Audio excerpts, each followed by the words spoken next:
There's nothing quite like Pikmin, is there? With its beautifully detailed backgrounds and colorful, cartoony characters, there really isn't any other series out there that can deliver on the same sense of scale and wonder that these games can. It's the kind of thing where you can just lean back, cold beverage in hand, and settle in for a nice, calm, relaxing...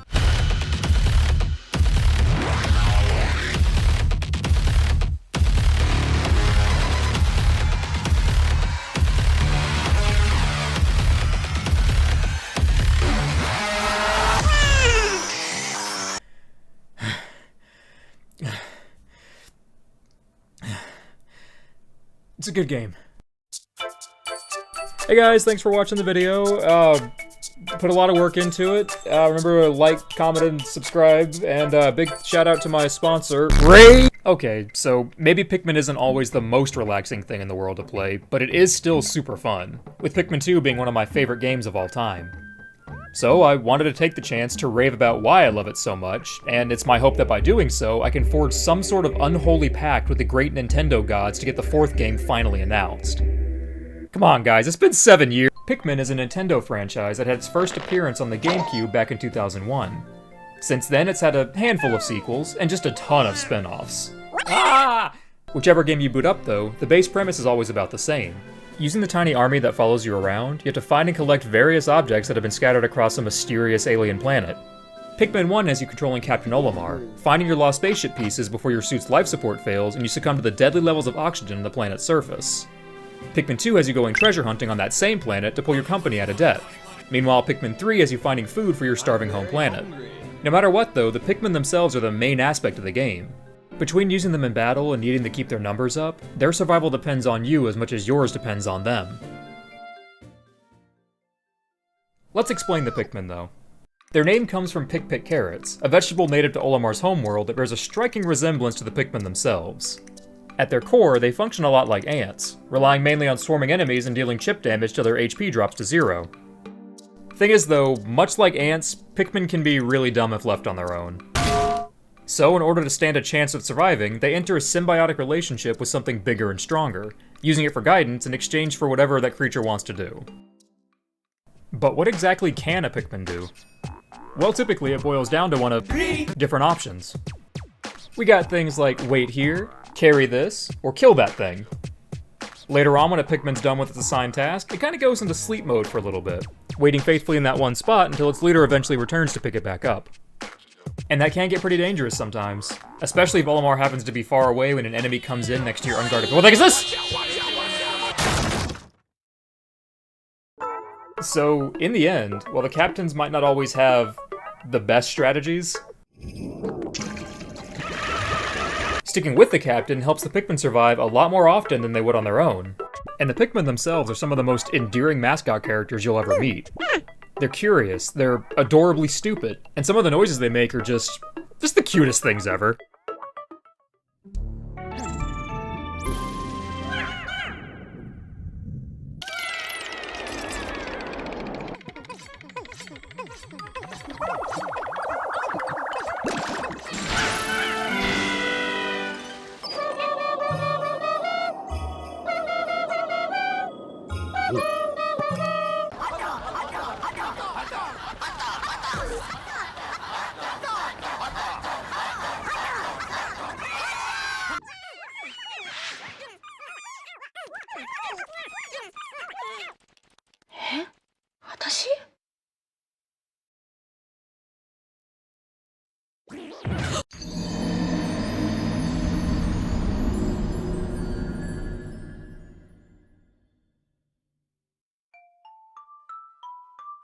Anyway, in addition to those 3 things that every Pikmin can do on its own, every color of Pikmin has its own special power that can change how you use it on each stage. But to get into more detail about that, let's go over each of the Pikmin individually, shall we? First off, we got the red Pikmin.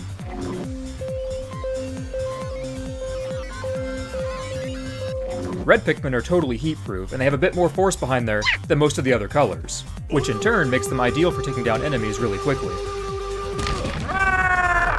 After that, we got the blue Pikmin.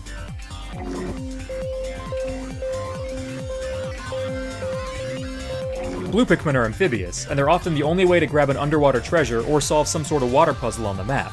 As an extra bonus, they can also work as lifeguards, bay-watching their way to any Pikmin that might be drowning nearby. And the yellow Pikmin are the last of the original trio. They've got big ears.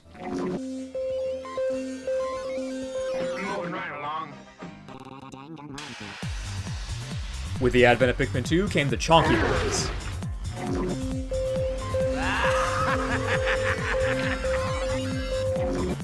Purple Pikmin can carry 10 times more weight than the other colors, and as you might expect, their extra girth causes them to do a lot more damage when they hit an enemy.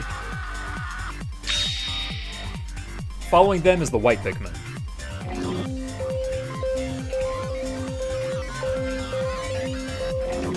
The white Pikmin are poisonous. Any enemy that bites into one will find that it has the same amount of toxicity as your average game of League of Legends. Not only that, they have these weird Venonat-looking eyes that have a bit of X-ray vision to them. If there happens to be any buried treasure nearby, the white Pikmin all gang up on it at once to tag team it till it's brought out to the surface. Finally, with the last game that's currently out on the Wii U, which I actually don't have any footage for, so I'm kinda shamelessly stealing this from Ninbanyan's channel, thank you Ninbanyan, we got the pink Pikmin.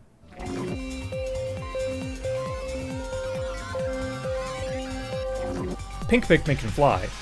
In exchange for having a really low value, pink Pikmin are the most convenient way to carry things back to your base, since they can just straight up ignore most conventional hazards you run into on a return trip. What? Last but not least are the rock Pikmin.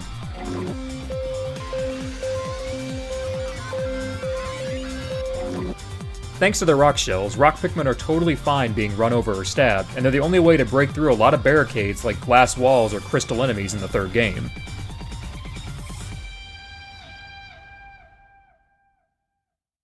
We've been trying to reach you concerning your car's extended warranty.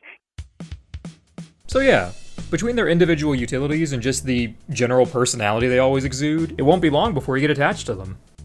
Sure, you can spawn new Pikmin pretty easily, but nothing crushes your soul quite as much as that series of noises that plays whenever one does get eaten.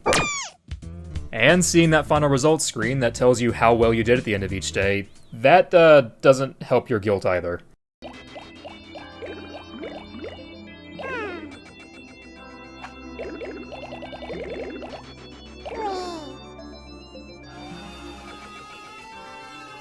I'm a good captain. It's depressing, man, seeing a Pikmin die.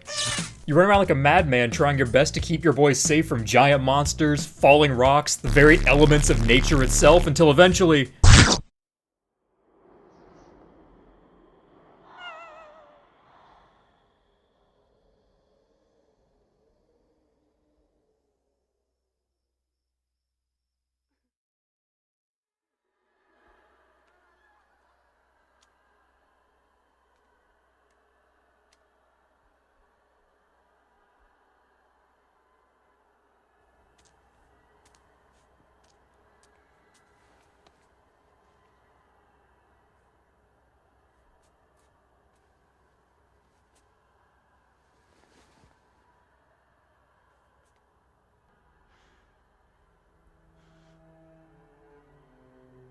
Leave me.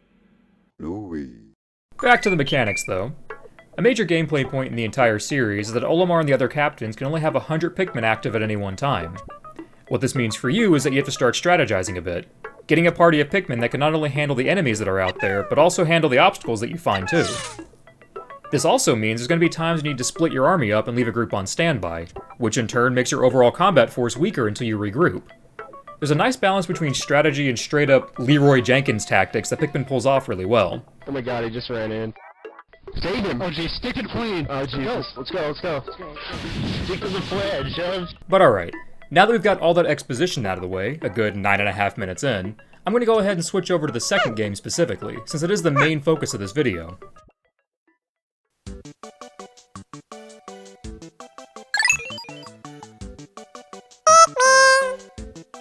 Oh, does that sound hit me in the nostalgia.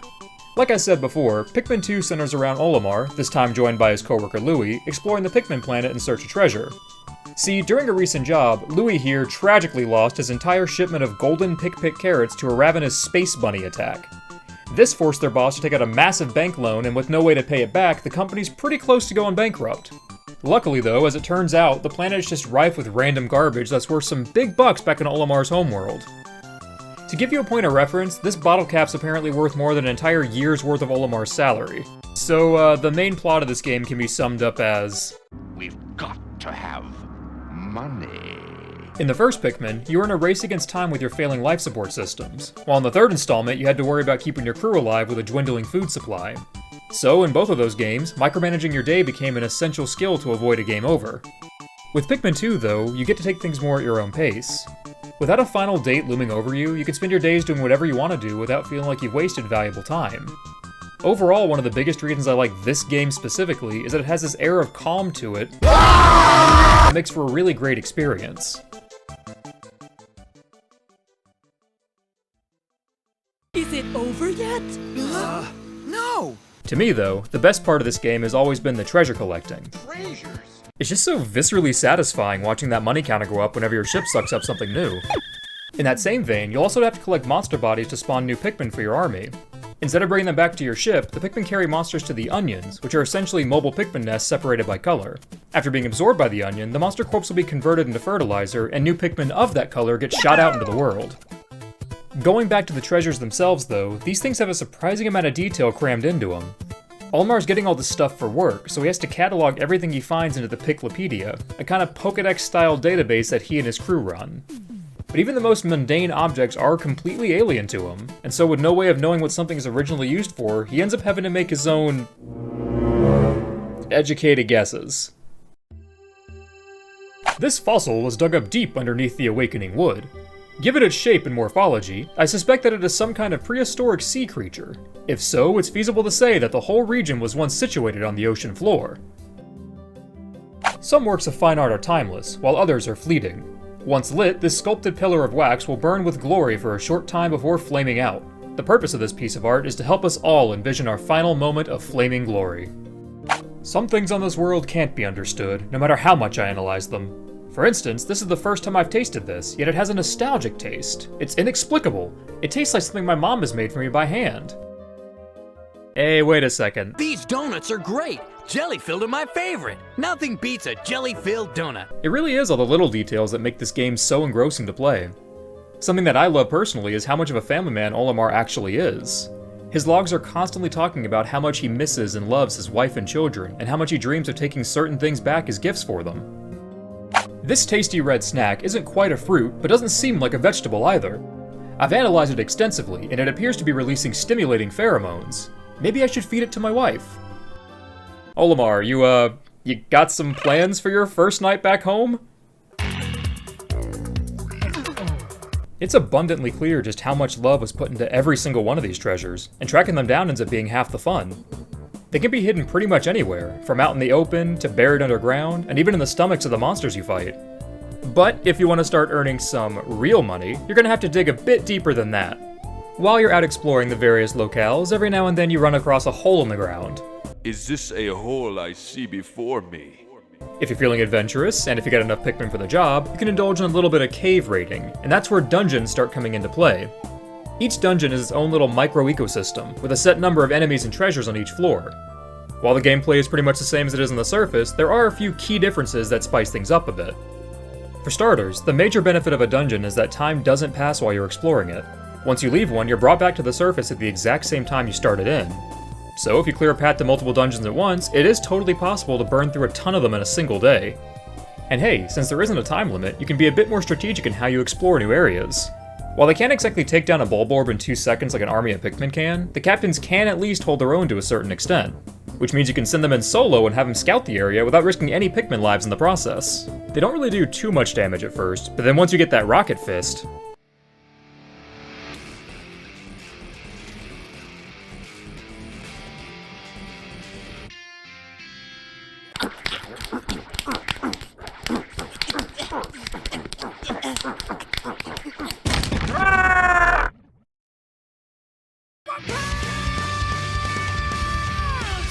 Anyway, because the Pikmin have no way of getting an enemy corpse back to their onions while you're underground, they'll instead bring them back to your ship to trade for some money. It doesn't do much to eliminate your debt, but it's way better than letting them go to waste, right? Okay. I killed all these dwarf Bulborbs. The boss is almost dead, but it's okay. How much money am I getting for all this? Let's see, 1, 2, 3, 4, 5, 6, 7, 8, 9, 10, 11, 12 dwarf Bulborbs. They're worth 2 gold apiece. That's 24 gold. How much is this acorn worth?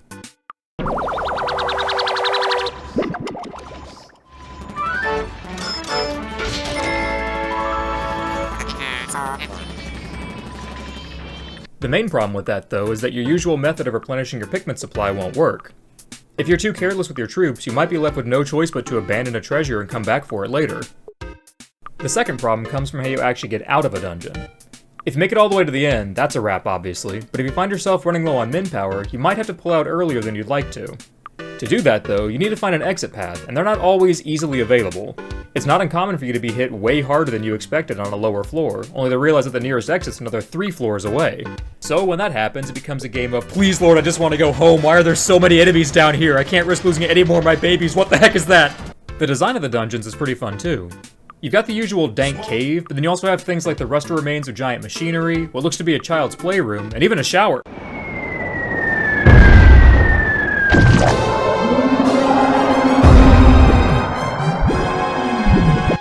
This right here. If you've ever played Pikmin 2 before, then this image right here is causing your flight or fight response to kick in. See, the enemies that live underground can start getting pretty dang crazy sometimes. You get the standard fare often enough, but it's not uncommon to see something as simple as a Bulborb get some major upgrades. This guy, though. This guy turns Pikmin 2 from a fun romp into a survival horror game. If you take too long in a certain dungeon, this guy spawns in from the ceiling and starts chasing you down. If he happens to catch up with you, or if you're unlucky enough to have him spawn on top of you, he insta-kills any Pikmin that he runs over. And to make matters even worse, he's more or less invincible, so all you can really do is run away in fear while he tries to Dio Brando your entire squadron. At the very least, he is just confined to that one dungeon, so it should be pretty smooth sailing afterwards, right? But then you gotta fight 2 of them at the same time. Speaking of horrific nightmare creatures, though, something else that I love about the Pikmin games is the monster design. It's pretty heavily implied that the planet you're on is Earth, what with the obvious traces of humanity left behind everywhere, but it's also implied this is all taking place after some kind of nuclear-level event. We never see an actual human in-game, but they might have all just noped out after seeing the newly mutated wildlife, because honestly, if this thing popped out of my garden, I'd leave the planet too.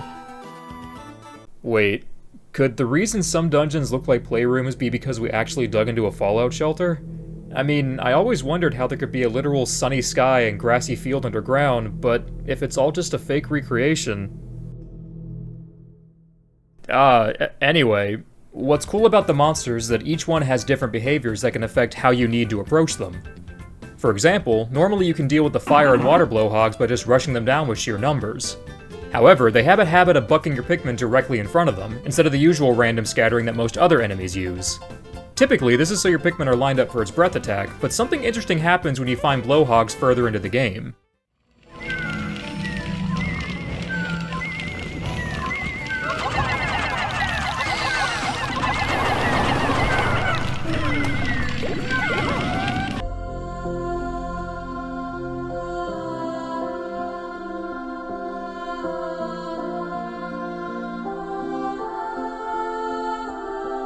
Rather than just artificially adding challenge by taking the same enemies and pumping up their health or damage numbers, the monsters in Pikmin organically get tougher because of the environments you end up fighting them in. Oh no. Like maybe an enemy will be surrounded by water, making it hard to use anything but your blue Pikmin to fight it.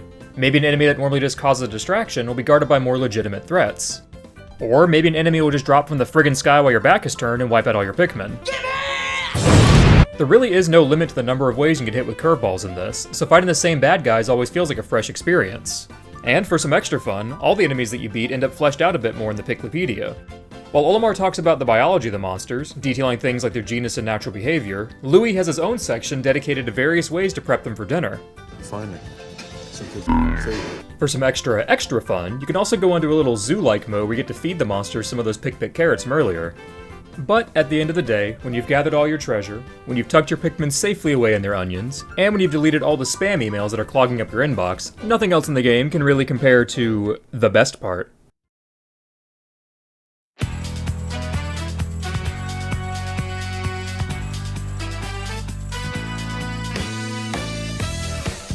This sexy beast is called a Bulbman, and I will fight any one of y'all that doesn't think he's the best thing about this game.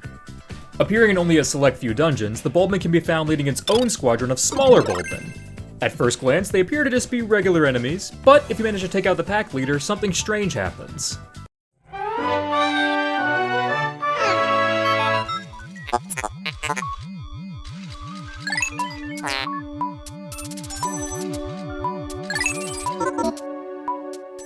That's right.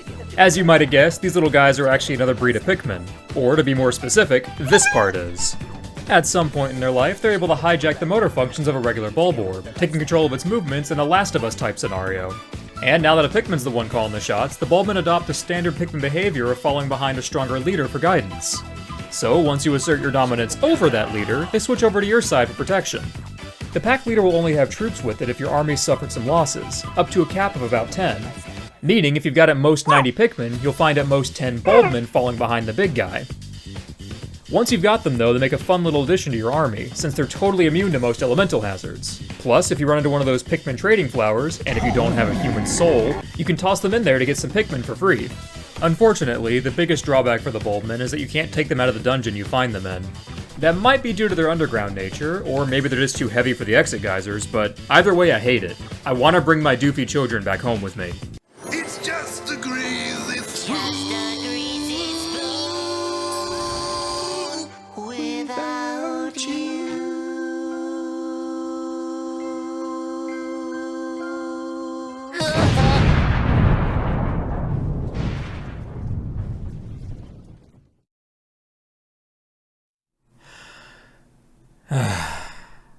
Oh well. At least we can still always visit them in the Piklopedia. Wait, what does Louis have to say about...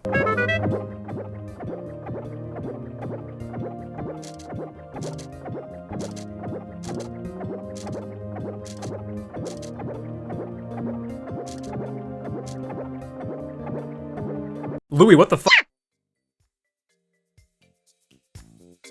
And that'll be about it for my first video, guys.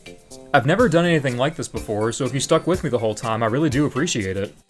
Going through the motions of making a video like this has been actually pretty fun, so I've got a few other ideas I've had in the background for a little while that I can hopefully make a video on pretty soon. In the meantime though, I'm going to go ahead and round this video out by putting in a few bloopers that I had while I was making these recordings.